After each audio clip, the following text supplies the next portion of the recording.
Toru Iban, the ever-eager protagonist, belonged to an elite team of warriors led by his childhood friend and celebrated fighter, Sane. From a tender age, the group had forged an unbreakable bond, supporting one another both in battle and in life's trials. It seemed as though nothing could shatter the camaraderie they shared. That is, until the fateful day when the rest of the team gathered around him with grim faces to deliver an announcement that upended his world. They declared, without hesitation, that Toru was being exiled from the group. Sane, ever the picture of false concern, explained that Toru's abilities paled in comparison to the rest of the team. He claimed it would be a tragedy if Toru fell in battle due to his weakness. The words felt like a slap, leaving Toru utterly stunned. He sat frozen, mouth slightly agape, unable to process the betrayal. His eyes instinctively sought comfort from Lisa, his fiancé, but the coldness in her gaze struck him harder than the team's words. She didn't offer the solace he craved. Instead, she nodded her agreement with Sane, as if her loyalty to the team outweighed their personal bond. That was when Toru noticed it, a new ring on her finger, one that wasn't the one he had lovingly slipped on her hand during their engagement. His gaze darted to the other female members of the group and then back to Sane, who wore a smug expression. The realization hit him like a thunderbolt. Sane had been sleeping with Lisa. In fact, it was clear he had been involved with all of them. The betrayal burned hotter than any flame. Toru's emotions boiled over as he charged at Sane, landing a furious uppercut square on his jaw. He hurled every ounce of blame at the man who had orchestrated this nightmare. But his rage didn't last long. The others rushed to Sane's defense, subduing Toru and making it clear he was no longer welcome. With no more words exchanged, they cast him out of the party for good. Broken and drenched by the pouring rain, Toru stumbled out of the pub. His hand clutched the engagement ring he had once given Lisa, a painful reminder of what he had lost. Images of her face refused to leave his mind, gnawing at him with relentless cruelty. His knees gave out, and he collapsed onto the muddy ground, letting out a guttural cry that echoed into the storm. As the rain eventually eased, Toru forced himself to rise. The future lay before him, but it felt more like a void than an opportunity. In a futile attempt to distract himself, he pulled up his combat stats and compared them to those of his former comrades. Their overwhelming strength loomed over him like a mocking shadow, while he remained hopelessly stuck at level 20, a stark reminder of his inadequacy. Frustration bubbled over into action. He wandered into the wilderness, seeking an outlet for his anger, and found it in the form of a black demon dog that appeared as if summoned by fate. In a fit of rage, he fought the beast with everything he had, managing to slay it despite the odds. Then, as if the universe had decided to finally acknowledge his efforts, an incredible surge coursed through him. His stats skyrocketed, and in a single instant, he ascended to an awe-inspiring level 300. It soon becomes clear that Toru's mysterious skill had been quietly stockpiling experience points all along. Once he hit the necessary threshold, every one of his abilities reached their maximum potential. This revelation left him stunned yet exhilarated. Considering Sane had only ever managed to scrape his way to level 60, Toru couldn't help but feel a rush of pride. With a contented smile, he tilted his head back, gazing at the sky as though for the first time, finally sensing the tides of fortune turning in his favor. With newfound strength and a growing sense of independence, Toru decided it was time to leave the familiar behind. Wanderlust took hold of him, urging him toward the neighboring country of Armand. Upon crossing the border, his first encounter came in the form of a slave shop, a dingy building that exuded an air of desperation. The betrayal of his friends and the gnawing ache of loneliness weighed heavily on him, sparking a yearning for companionship, someone who, unlike his past comrades, would never betray him. Inside, an oily, sharp-tongued salesman eagerly greeted him, wasting no time in showcasing the store's most expensive offerings. He paraded an array of servants before Toru, including a stoic lizard man and a sleek, battle-ready elf, each with hefty price tags. However, Toru was not interested in luxury or appearances. He wanted something more practical and more affordable. With a knowing smile, the salesman led him to the back, where the less desirable slaves were kept. Here, the atmosphere darkened, with cages lining the walls and their occupants bearing signs of neglect. Among the disheveled group, a small figure caught Toru's attention. She was a frail girl with delicate humanoid features but carried distinctly beast-like traits, including the budding beginnings of a tail. As soon as she saw Toru, her eyes widened and she fell back, screaming, 300! She was able to see Toru's level, which caught Toru's interest. Her price was very low, and Toru wanted to know why. The salesman explained that she was priced so low due to a rare illness that made her a burden to most buyers. Yet this detail didn't deter Toru.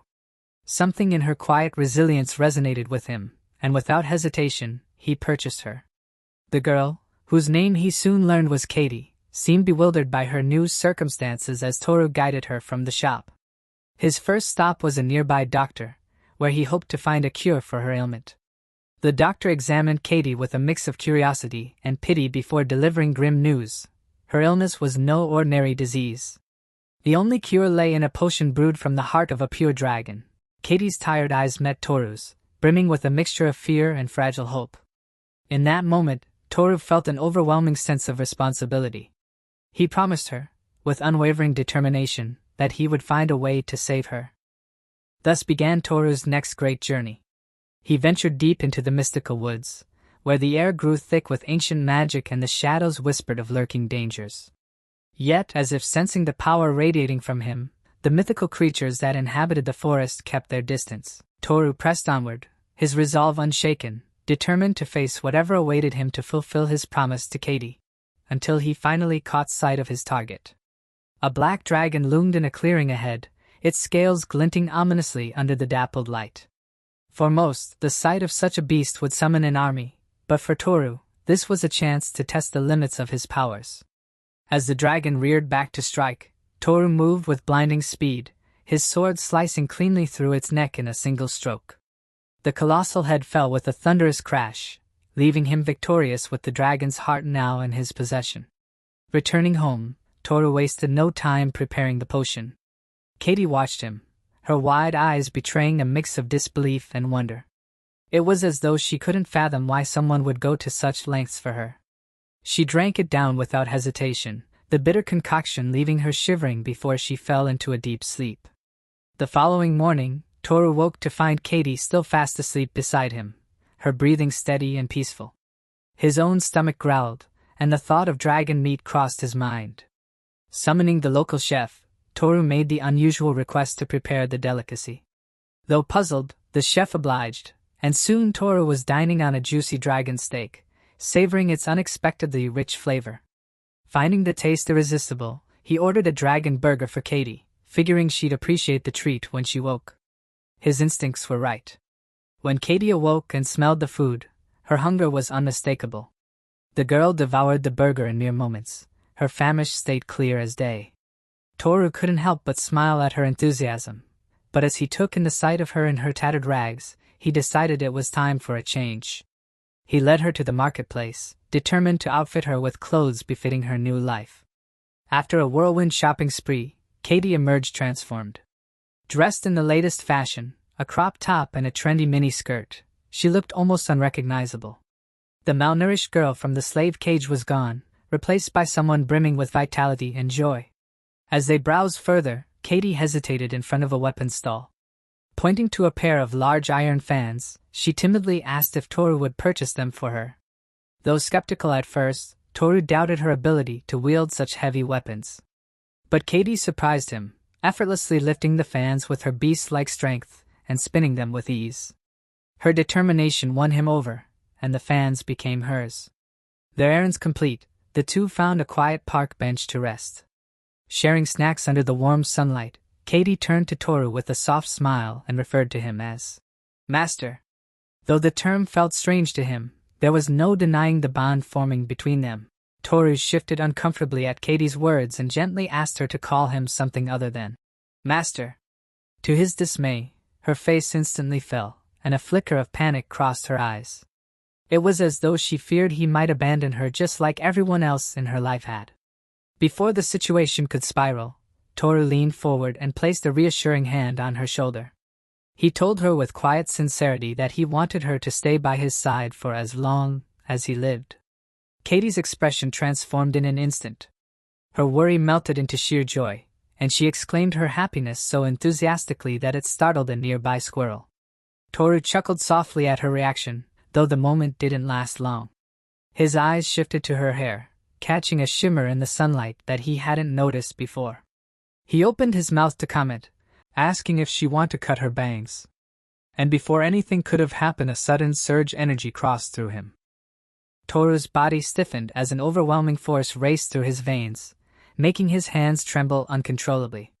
The power was unlike anything he had ever felt before. It was as though his very soul had been ignited. Kaede, noticing his shaking form, grew alarmed. She reached out to him, but the sheer intensity of the aura surrounding him made her recoil in fear. Fumbling to understand what was happening, Toru hastily pulled up his stats. What he saw made his jaw drop. The skill limits that had previously bound him were shattered, replaced by a staggering new threshold. His level and abilities had skyrocketed once again, far beyond anything he thought possible. The sheer weight of his power made the air around him thick, and Kaede, unable to withstand the force, toppled off the bench they were sharing. Realizing he had lost control, Toru gritted his teeth and focused, forcing his aura to retreat. The overwhelming energy dimmed, and the oppressive atmosphere dissipated. He stood and hurried to Kaede's side, apologizing profusely as he helped her back to her feet. Though still shaken, Kaede's concern quickly gave way to awe when Toru explained what had just happened. Her eyes sparkled as she gushed about how incredible and strong he was, her admiration boundless. Toru, however, couldn't shake the oddity of it all. Reviewing his stats once more, he noticed something peculiar. Despite the recent boosts, his baseline level had somehow stabilized at 50, far higher than the average cap of 10. Puzzled, he considered the implications but chose to set the mystery aside for now. Kaede had been frightened enough, and he didn't want to burden her with unnecessary worries. Returning his attention to her, he asked gently if there was anything else she needed. Kaede initially shook her head, hesitating to voice her thoughts, but Toru could sense there was something she wasn't saying. With gentle persistence, he coaxed her into sharing her request. After much prodding, she finally admitted that all she wanted was a simple bar of soap. Toru blinked, surprised by the modesty of her wish, but he fulfilled it without hesitation. Once back, it became clear why Kaede had requested the soap. She had likely never had the luxury of a proper bath. Noticing her discomfort with the idea, Toru casually suggested they take one together. Kaede's face flushed bright red at the suggestion, but he reassured her with an amused grin, promising that nothing inappropriate would happen. Still hesitant, she agreed, trusting his intentions. Sitting on a wooden stool draped in a towel, Kaede fidgeted nervously as Toru began washing her hair. The soap lathered thickly in his hands as he ran his fingers through her tangled locks, carefully working out the knots. As he did, his gaze drifted downward, noticing the small, bushy tail starting to grow from her lower back. Curious, he asked her what breed of animal she might be.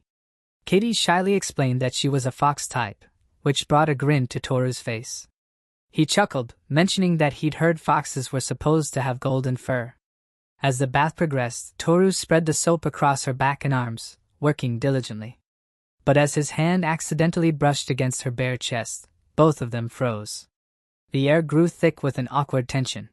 Toru immediately stepped back, unsure how to respond, his face heating up in embarrassment.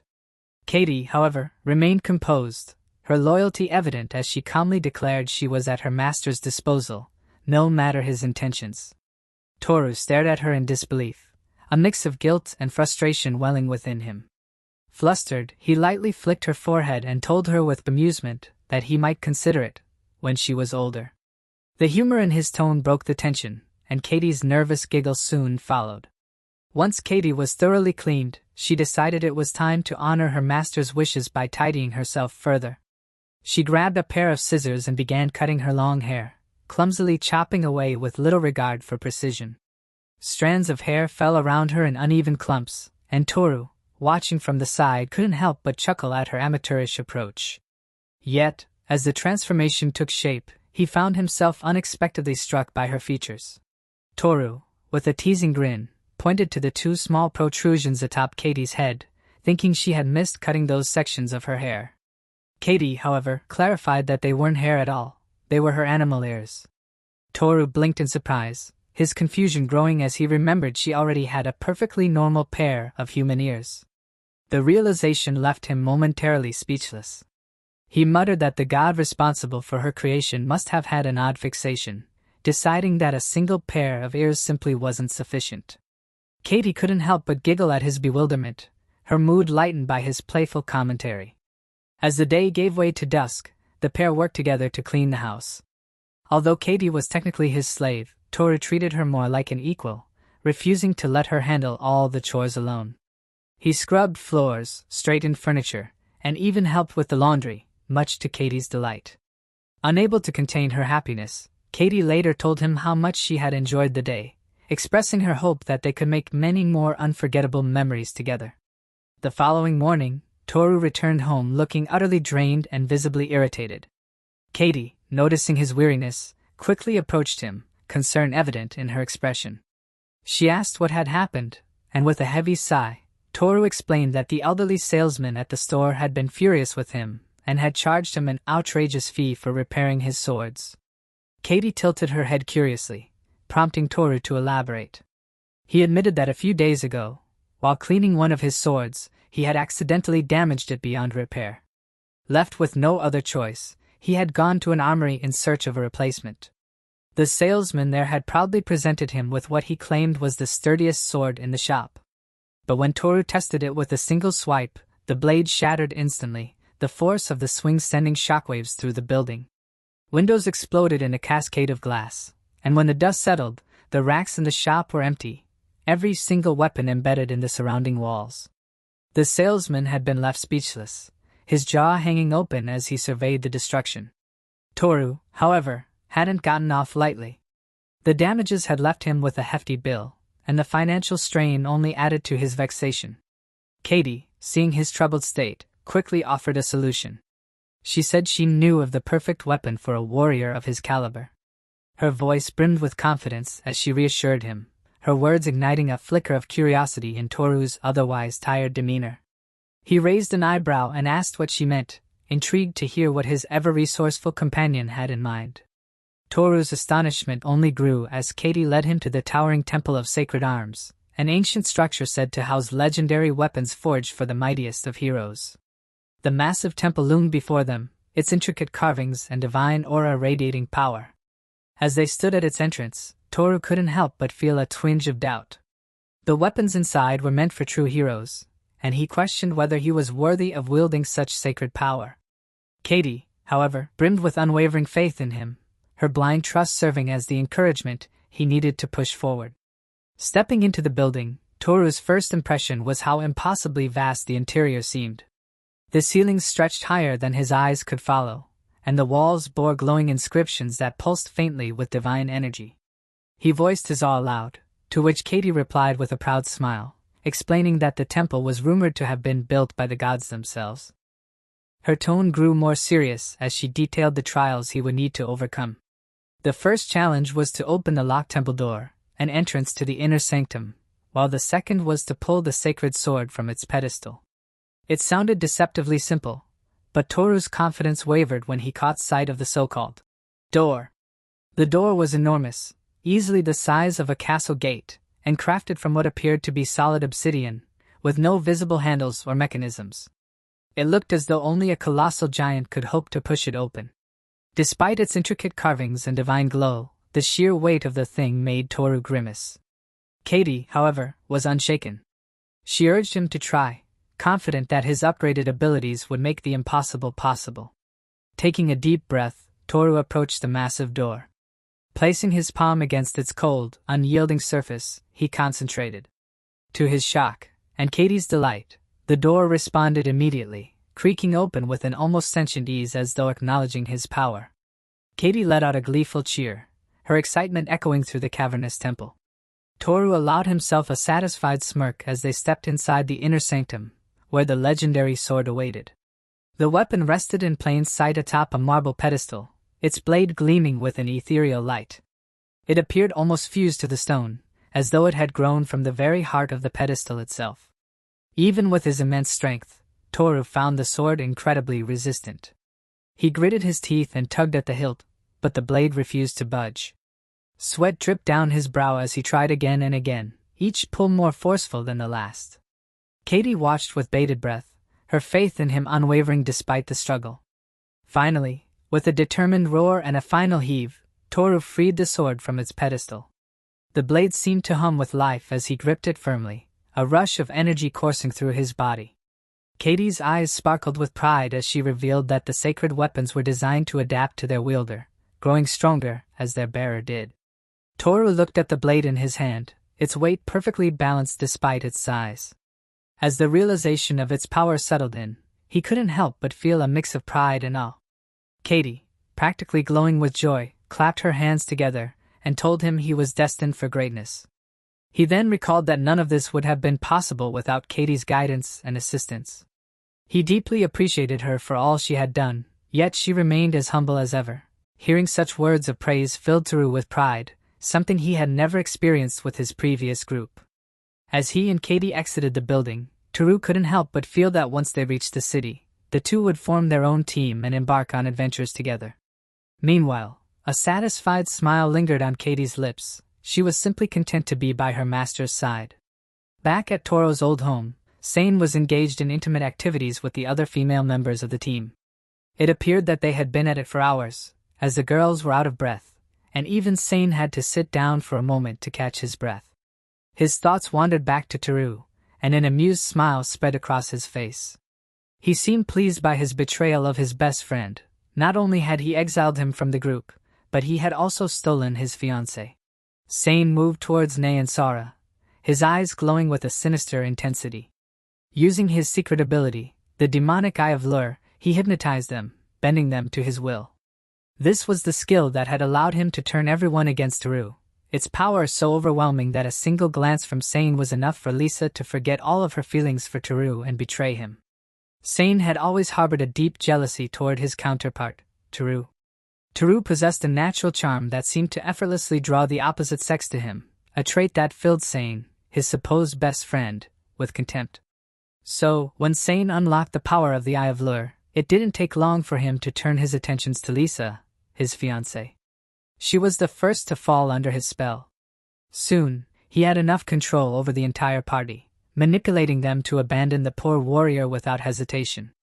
As Sane reveled in the sensual attention from the two girls, a sense of satisfaction washed over him. No longer did he have to deal with the burden of low-level team members. He was free to focus solely on the task at hand, defeating the Demon Lord. The Demon Lord, a creature that appeared with a disaster each year, was said to belong to either the demonic or human tribes. Sane's thoughts drifted to Lisa, still lost in his enchantment. He couldn't help but imagine the fame and wealth he would acquire once he defeated the sacred being. The world would bow before him, and he would be lauded as a hero. With a bellow of victory, Sane reveled in the idea of living his best life, unaware that his overconfidence would soon be shattered. His moment of joy came to a sudden halt when he received the news that the legendary dragon he was meant to slay had already been killed. Shocked, Sane asked the old man who had managed to slay such a mighty beast. The answer was a disappointment. No one knew, only that the decapitated body had been found in the forest. Anger surged through him, and with a grunt of frustration, Sane punched the trunk of a nearby tree. Lisa, Nei, and Sara, still under his spell, tried to comfort him, offering faint smiles as they surrounded him. Sane, forcing a smile, then shifted his focus to the sacred temple of arms, his mind already plotting his next move. Sane's fury reached new heights when he arrived at the sacred temple of arms, only to find it completely empty. His rage spiraled out of control, and when Lisa, still under his spell, reached out to him, he slapped her aside with a venomous growl, threatening to kill her if she ever dared touch him again. As his anger boiled, a troubling thought crossed his mind. Was Toru somehow behind all of this? Ever since his exile, everything had started to go wrong. Yet the idea that a low-level warrior like Toru could defeat a red dragon and steal a sacred weapon was utterly absurd. It was in this moment that Sane decided to adjust his strategy. The way to secure his place in the public eye, he reasoned, was to complete the dungeon of Lamtata.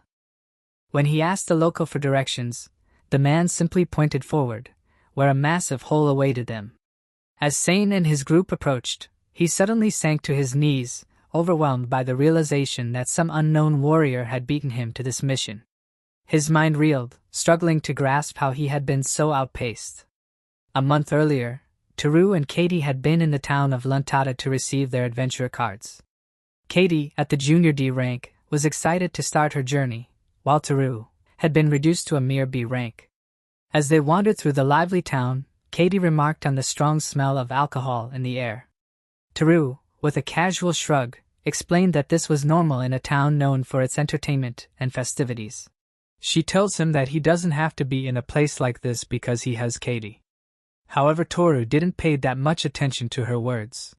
In an attempt to distract him, she pointed out a dungeon nearby, eager to change the subject and steer his attention elsewhere. Tsuihou, already aware of the dungeon's existence, informed Kaede that they would explore it the next day. He then took the time to explain the purpose of dungeons for adventurers. Many adventurers made a living by battling the monsters within and selling the treasure and materials they collected.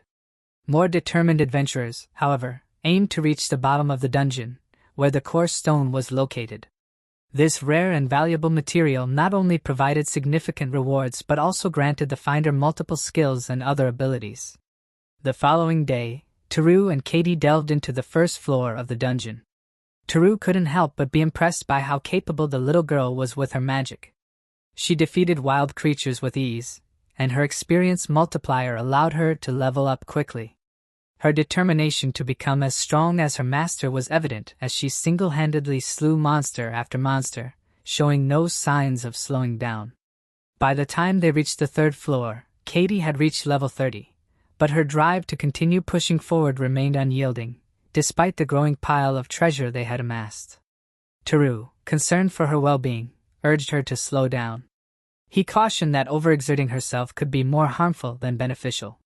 He handed her a magical storage bag to help carry the treasures, and the two made their way back to the surface.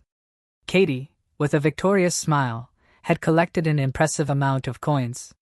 Without hesitation, she ordered a massive feast to celebrate her hard work, eager to share it with her master. Tsuihou hesitated at first, unsure about taking part in the meal, but Kaede's pout was enough to melt his resolve. Reluctantly, he began filling his plate. After a satisfying meal and a day well spent, the two made their way home. As they walked, Tsuihou couldn't help but silently thank his lucky stars for having such a little companion by his side. She had brought a renewed sense of purpose and joy into his life, making him feel like life was worth living again. The next morning, Tsuihou was abruptly awakened by Kaede nudging him. With blurry vision, he could just make out her figure sitting next to him, trying to cover herself with a sheet. As his eyes gradually cleared, he was struck by the sight of her, and his heart skipped a beat. In the span of a single night, she had changed dramatically. Her ears had grown out, now resembling soft, fluffy bunny ears. But that wasn't the only change. Kaede had transformed into a full-fledged woman, her body now unmistakably feminine. A bead of sweat trickled down Tsuihou's cheek as he questioned if this was really Kaede. The question marks floated in his mind as he tried to make sense of what was happening. His eyes were fixed on her, unable to believe the transformation. Kaede, blushing and struggling to cover her newly developed form with the thin piece of cloth, seemed just as embarrassed. Tsuihou, still stunned, wondered if her rapid growth had something to do with her sudden increase in level. Sitting with his legs crossed, Tsuihou listened intently as Kaede explained, her voice tinged with uncertainty. She mentioned that she had once heard that when a child surpasses level 20, their body can grow rapidly overnight to balance the newfound power. Tsuihou's mind began piecing things together. He admitted that the concept of body and power balancing was not entirely impossible, especially since his own race had changed when he leveled up. But as the pieces fell into place, one final thought hit him. He had never imagined that such a transformation would turn her into such a stunning beauty overnight. His gaze lingered on Kaede, who stood before him, waiting for him to finish processing everything. The realization slowly dawned on him, and he had to admit to himself that he could no longer think of her as just a little girl. Eventually, Tsuihou sighed, giving up on trying to make sense of it all. With a slight blush on his face, he asked the one question that had been nagging at him since he woke up. "Kaede, why are you naked?" Tsuihou was already caught in an intense dilemma as he desperately asked Kaede to put some clothes on. The sight of her new, grown body, especially with the bunny ears adorning her head, was enough to leave him flustered. Kaede, embarrassed but still eager to find something to wear, picked up her old clothes, only to realize they had been torn apart during her transformation. She had nothing else to put on. Frustrated and impatient, Tsuihou sighed and told her to just wear his clothes for the time being. At the mention of wearing his clothes, Kaede's eyes lit up with excitement. She eagerly grabbed the shirt, holding it to her face and taking a deep sniff, claiming that it truly smelled like him. Tsuihou, struggling to push away the intrusive thoughts that began to creep into his mind, turned around to give her some privacy to change. He figured the shirt would be big enough for her, but when he peeked over his shoulder, he realized it was more than just the shirt she needed. She would definitely need a pair of pants too. Quickly, he turned back around, covering his eyes as he handed her a pair of his pants, feeling his face flush. Later that day, the two went shopping, and Kaede managed to find a perfect outfit for herself. She twirled in front of Tsuihou, asking for his opinion. Tsuihou, seeing how well the clothes fit her, commented that they suited her perfectly. Kaede's face turned bright red at the compliment, and Tsuihou thought to himself that, despite her physical growth, she was still very much a little girl on the inside. Curious, Tsuihou asked if she could handle the iron fan she had picked up. Kaede eagerly grabbed it and began waving it around in every direction, proving she had no trouble with it. Tsuihou noted that with the fan, she would be able to perform 2 magical attacks at once, something that would make her an even more formidable ally. After enjoying some light-hearted moments together, the duo headed out of town. As they walked through the streets, the citizens couldn't help but stop and stare in amazement at the pair. Whispers spread quickly through the crowd as they marveled at Kaede's beauty. Some couldn't help but wonder who she was and why such a gorgeous woman was in the city. A few even whispered amongst themselves, fantasizing about having a slave like her. As they made their way through the town, the stares and compliments directed at Kaede made the duo feel increasingly awkward. Tsuihou found the constant attention on her beauty and the envy from the men surrounding them to be rather annoying. He tried to shrug it off, focusing on Kaede's excited chatter. She beamed as she eagerly told him that today, she was going to earn a lot of money for him. Tsuihou, however, reminded her that she didn't need to worry about it. He still had plenty of funds left over from when he had slain the dragon. For today, he wanted to focus on leveling her up and had come prepared with bags of food and water for the journey. Kaede, still full of youthful excitement, wagged her tail as she shouted that today would be all about fun. She eagerly reassured Tsuihou that, despite her transformation, she was still the same on the inside. Her energy was infectious, and Tsuihou couldn't help but smile. Their first quest was to deal with a squad of armed skeletons. Kaede, without hesitation, used her aerial blast to send them flying, effortlessly dispatching them. Then, with a flick of her wrist, she unleashed a barrage of iron fan blasts, decimating the rest of the enemies.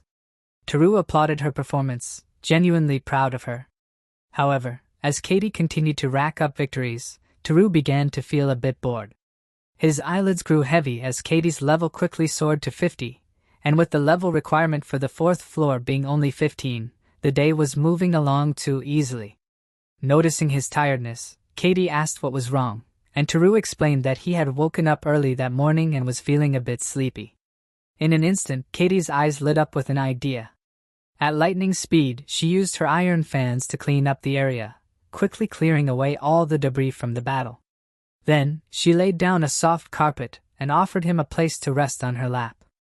Tsuihou, more than happy to oblige, reclined and remarked that she smelled good, content in the simple moment. He drifted off to sleep, his head resting on her lap. After a while, he woke up, surprised to find a large pile of new skeleton bones scattered around them. Kaede, with her usual enthusiasm, had taken care of the cleanup, and Tsuihou was impressed with how much she had accomplished in such a short time. While Tora was resting, unaware, the attackers came for them, but Kaede swiftly handled the situation without hesitation. Toro, still peacefully asleep with his head resting on her lap, was stunned when he realized she had defeated them so effortlessly. Kaede, ever playful, flicked him gently with her tail, dusting him off as he stirred. A strange sensation washed over him, like a sudden burst of energy, and he began to feel as if he were tapping into some sort of sage mode. Then it hit him. He had no idea what her current stats were. Curiosity bubbling up, he decided to ask, though he hesitated, unsure if she would be open to sharing. Contrary to his concerns, Kaede was eager to oblige. With a smile, she revealed her details. Her level was 50, her race was a white fox, and she was 15 years old. As Tora scanned the rest of her information, he noticed several abilities that seemed to belong to a mage.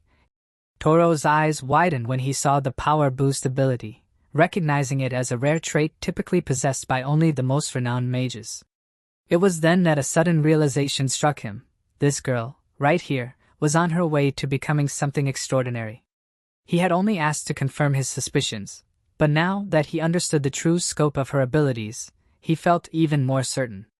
With newfound confidence, he asked if she'd be interested in venturing deeper into the dungeon, and Kaede eagerly agreed. By the time they reached the 10th floor, Tora had a clearer understanding of how Kaede's magic worked. Her strength seemed to grow at an astonishing rate, far surpassing the amount she consumed. One enemy after another fell before her without her needing any help from him. At first, he had feared for her safety when faced with goblin riders, thinking them to be formidable opponents. But as the battle went on, he found himself pitying the goblins instead.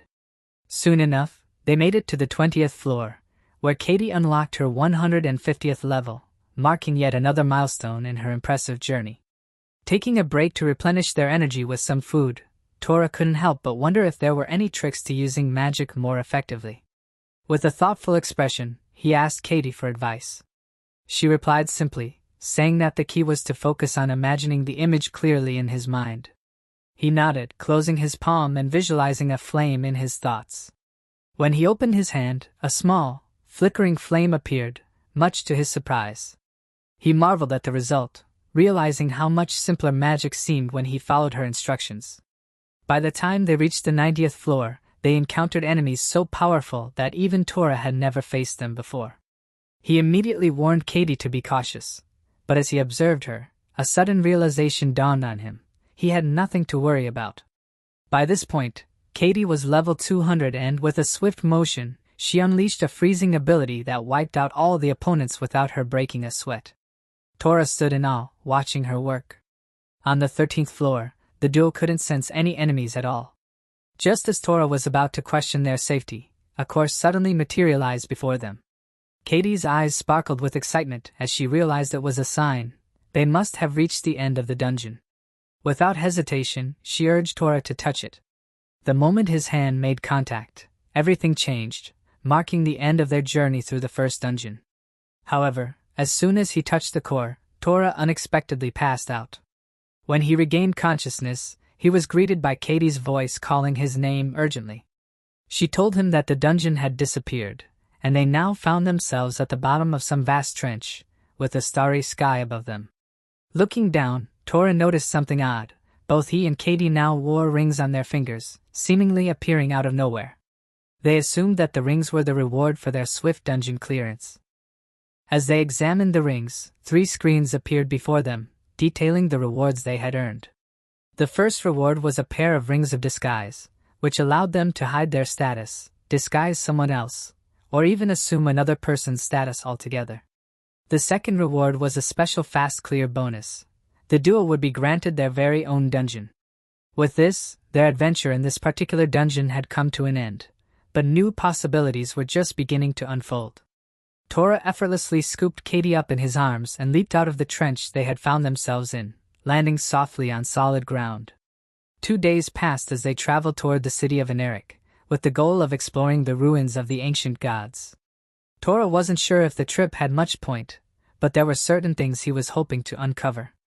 The reason behind the destruction and disappearance of the once thriving civilization remained a mystery, but it was clear that this area had once been home to a highly advanced society, known as the Great Racers.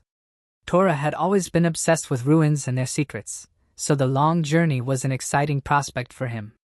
As they traveled, they passed by a few buildings still standing from the era of the Great Racers, further fueling Tora's curiosity. During their trek, Kaede asked if he had decided on a name for their party. Tora thought for a moment, then grinned. After a short pause, he declared that their party would be called the Roaming Brigade, a name that suited their adventurous spirit. With some free time now on their hands, Tora asked Kaede about her past, specifically how she ended up as a slave. Kaede hesitated for a moment, But before she could answer, their conversation was interrupted by the sudden attack of a band of bandits. A carriage in front of them was being ambushed, and without missing a beat, Tora and Kaede rushed to help. Tora unleashed a powerful breath, sending the bandits flying, while Kaede effortlessly caught an arrow with her bare hands. The bandits, realizing they were outmatched, stood frozen in terror. The woman in the carriage, who had been the target of the bandits, introduced herself as Marinata, the daughter of Count Rota. Tora blushed upon seeing her, and Kaede, noticing his reaction, panicked slightly. After Tora introduced himself, Marinata, ever so graceful, took his hand and invited him to her mansion to express her gratitude. It seemed that their adventure had taken an unexpected turn, one that would bring them face to face with nobility. It turned out that Marinata was from Generic, the very place where the duo had originally been heading. They soon arrived at her mansion, where her personal servant, Urara, greeted them and escorted them to their rooms. Tora, upon seeing the incredibly comfortable bed, couldn't resist and leaped onto it like a child, bouncing with delight. He quickly realized his mistake when he caught a glimpse of Marinata still standing in the doorway, watching him. With a chuckle, she smiled and casually invited him to join her on a trip whenever he felt like it, not at all fazed by his childish behavior. The next day, Marinata took them out around the city, showing them the sights. Tora was genuinely surprised by how freely she moved about, especially considering the constant danger they faced. Even though Urara was always by her side, protecting her, he couldn't understand how she could be so confident in her safety.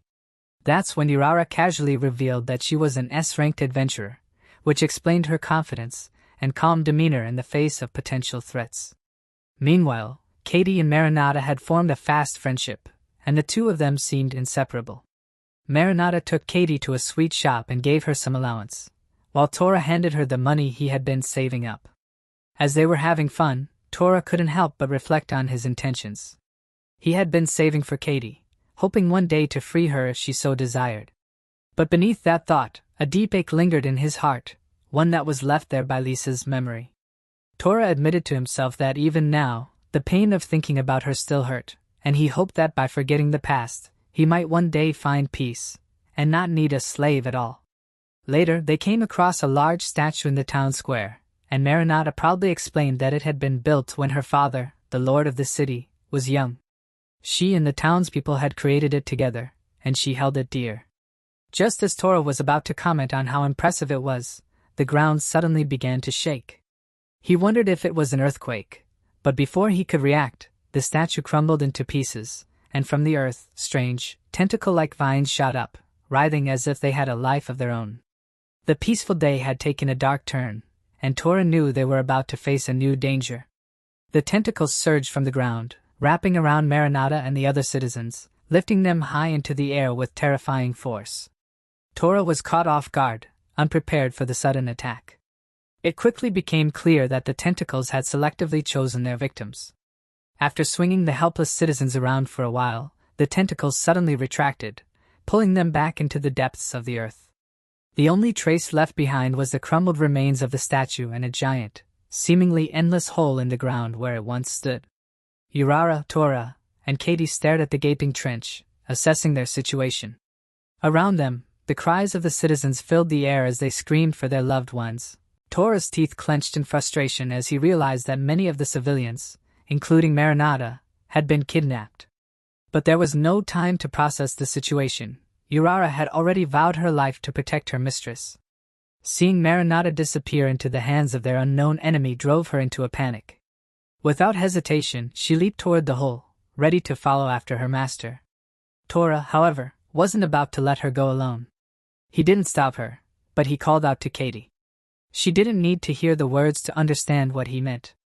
Without hesitation, Kaede nodded, her determination clear. Tora knew that they couldn't waste time. If they were going to find Marinata and the others, they needed to act quickly. Together, the duo jumped into the hole, chasing after Urara. As they descended, Tora called out to her, asking to come along. Urara, torn between her loyalty to Marinata and her duties as a servant, hesitated.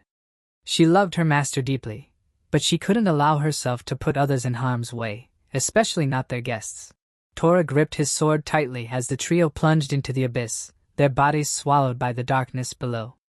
The trench turned out to be far deeper than they had initially realized. The fall was long, and the risk of injury was high. But Kaede, ever resourceful, quickly chanted a spell, weaving her magic to create an air cushion that gently slowed their descent. The trio landed softly at the bottom, their feet touching the cold, hard ground without a scratch. The underground world they found themselves in was even more mysterious than they'd expected. The air was thick with darkness, almost suffocating in its depth. But with Kaede by their side, a powerful pro-mage, there was no need to fear the unknown. Wasting no time, Kaede conjured a small light with her iron fan, creating a glowing orb that floated above them, following their every move and illuminating the path ahead. As the light revealed their surroundings, they began to take in the enormity of the place. It was clear that they were standing in the midst of something ancient and grand, and the layout of the underground world stretched out in every direction. Urara, ever knowledgeable, spoke up, explaining that they were in the underground ruins. The city of Einrich had been built on top of this vast archaeological site, and now they found themselves deep within it, essentially trapped in a labyrinth beneath the surface. There was no going back now, and every step forward led them deeper into the unknown. Suddenly, Kaede called Tora over to show him something strange. As he approached, he noticed the ground around them was covered in a thick, slippery mucus. It was a bizarre and unsettling sight. Kaede examined it closely and suspected that the mucus might be linked to the creature that had kidnapped Marinata and the others. However, the mucus didn't seem to be randomly scattered. It followed a specific, deliberate pattern, leading in one direction. Urara, ever pragmatic, suggested that they might be able to track the creature if they followed the path of mucus. It could be their best lead in locating whatever had taken the citizens. With the trio now more determined than ever, they prepared to follow the trail, ready to face whatever dangers lay ahead in the heart of the underground ruins. Tora took the lead, carefully planning their formation.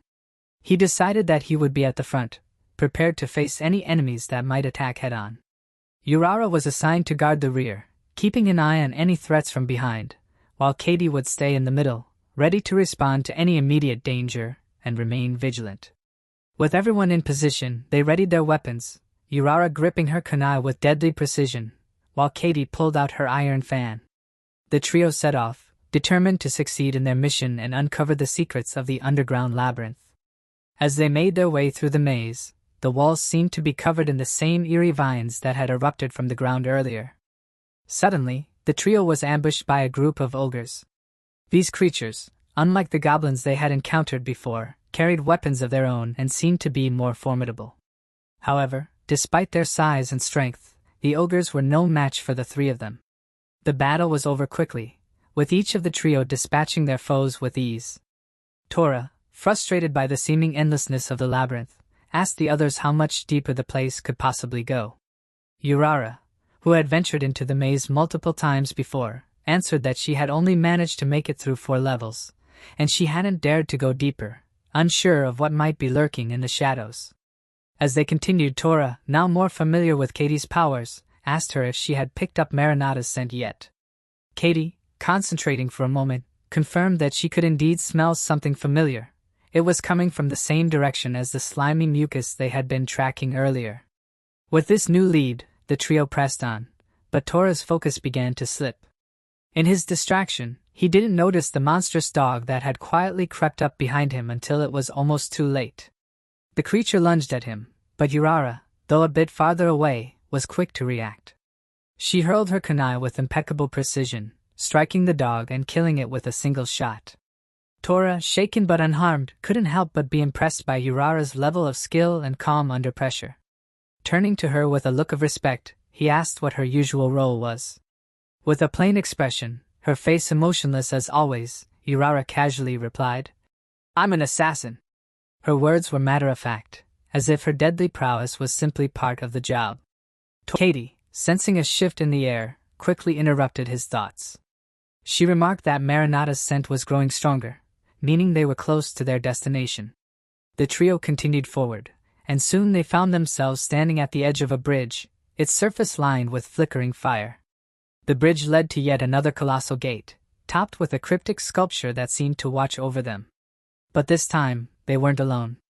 At the entrance stood a massive army of goblins, their armor gleaming ominously in the dim light.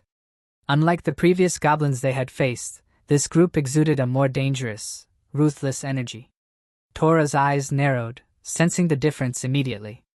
The commander of the goblins, a towering figure with horns protruding from his head, sneered at the trio. "I never expected you to make it this far." The goblin commander growled, his voice dripping with disdain. He looked at Urara and Kaede, his grin widening as he began to make crude remarks. "But now that we've caught sight of you two, I think we'll enjoy ourselves." The goblins eagerly licked their swords, clearly delighted by the prospect of battling the humans and their playthings. Tora gritted his teeth, his hand tightening around his sword. The situation was grim. Kaede, stepping forward with a determined glint in her eyes, made it clear she wouldn't let the battle consume them all. "I'll carve a path for you, master," she said, her voice unwavering. The goblins laughed mockingly at her declaration. "Humans are so stupid," one of them spat, and with that they rushed at the trio, eager to overwhelm them. But before they could even make it halfway, something unexpected happened. Kaede, her iron fan held firmly in her hand, unleashed a wave of magic. A thick wall of ice exploded around the goblins, cutting them off from the trio. The demons looked around in shock, realizing they had been surrounded by an impenetrable barrier. Tora, smirking, prepared himself to charge into the fray. But before he could move, Urara and Kaede both turned to him, their expressions serious. "Leave the goblins to us," Kaede said, her voice cold with confidence. "Go save Marinata." Reluctantly, Tora nodded. They were right. His priority was to get through the gate and reach Marinata. With a final glance at his companions, he rushed forward, pushing past the demons who were now struggling against the walls of ice. In one swift, powerful strike, he delivered a blow that shattered the gate, sending it crashing to the ground. Inside, seated upon a grand throne, was a one-horned, bearded man who exuded an air of twisted power. The man was flanked by a grotesque creature, an enormous sloth-like being, its body adorned with slimy tentacles that writhed and thrashed. The man, perched upon his throne, sneered at Tora as he spoke, his voice dripping with malice. "Ah, the food for my pet has finally arrived," he mocked, gesturing to the monstrous, slug-like creature beside him. With a swift motion, the grotesque being's tentacles shot out, capturing Tora in an instant. Tora struggled against the thick, slimy appendages that wrapped around him, his mind racing. "Why did you attack the city?" he demanded, his voice sharp despite the situation. The man's eyes glinted as he leaned forward, his tones sinister. "Einrich is connected to another city through these underground passages," he explained, a twisted smile curling on his lips. "I intend to bring down the country, and to do that, I need to eliminate the lords who hold it all together. Taking the city is just the first step." Tora's frustration boiled over as he heard the man's audacious plan. With a powerful roar, he tore apart the tentacles holding him, his fury making him almost forget about the looming threat. The man's grin faltered slightly, but he quickly regained his composure, warning, "Don't step over the line, warrior.